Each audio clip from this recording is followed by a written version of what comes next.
मेरे गुरु हमेशा एक बहुत अच्छी बात बोलते हैं। वो कहते हैं कि जब भी आप किसी की मदद कर रहे होते हैं तो वो उसकी मदद के साथ साथ आपकी खुद की मदद भी है। आइए इसे एक कहानी के माध्यम से समझते हैं।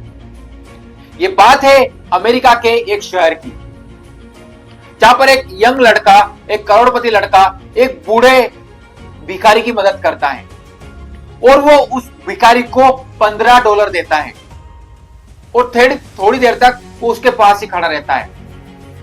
वो देखता है कि वो बूढ़ा आदमी, जो बूढ़ा भिखारी होता है, वो एक महिला की मदद करता है जिसको डॉक्टर का अपॉइंटमेंट लेना था। वो बहुत बीमार थी और उसे सिर्फ $5 की जरूरत थी और कोई भी उसे नहीं दे रहा था। उस बूढ़े आदमी ने, उस बूढ़े भिखारी ने उस महिला की मदद कर दी। तो उस लड़के ने उसे जो $15 दिए थे, अब उसके पास $10 बचे थे। उसके बाद होता है कि वो बूढ़ा आदमी देखता है, बूढ़ा भिखारी देखता है कि एक महिला है जो दुकान पे कुछ लेना चाह रही है।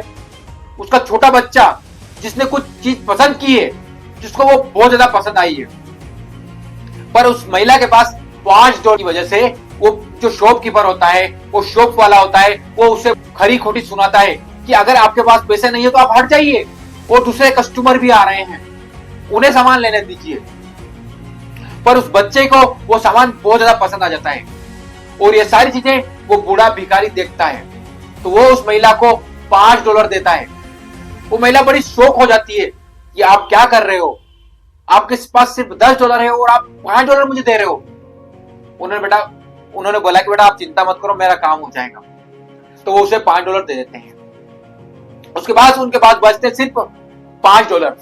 वो वहां से लेकर कुछ जाते हैं पे, जहां पर भिखारी लोग बैठते हैं। वो वहां जाके बैठते हैं और उनके हाथ में कुछ खाने का होता है। वो जैसे ही खाने जाते हैं, उन्हें एक इंसान दिखता है जो कि बहुत भूखा रहता है। वो बोलता है कि मुझे कुछ खाने का चाहिए, तो वो उसे दे देते हैं। अब उनके पास $15 थे, जिसमें $15 उन्होंने खर्च कर दिए है। उससे उन्होंने अपनी हेल्प नहीं की। ये सारी चीजें वो लड़का देख रहा था खड़ा खड़ा। ये आपने क्या किया?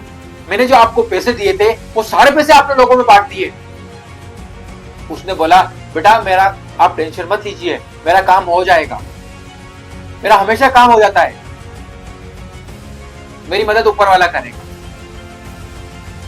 उसके बाद वो लड़का वहीं खड़ा होता है और एक महिला आती है दौड़कर, कुछ हाथ में रहता है उसको और वो खाने का रहता है, तो उस बूढ़े भिखारी को दे देती है। तो वो बोलता है कि बेटा देखा, मैंने बोला था ना आपको कि मेरा काम हो जाएगा। इस कहानी से वो लड़का बहुत ज्यादा प्रेरित हुआ। उसने ये कहानी जाकर अपनी मां को बताई कि ऐसा ऐसा हुआ आज।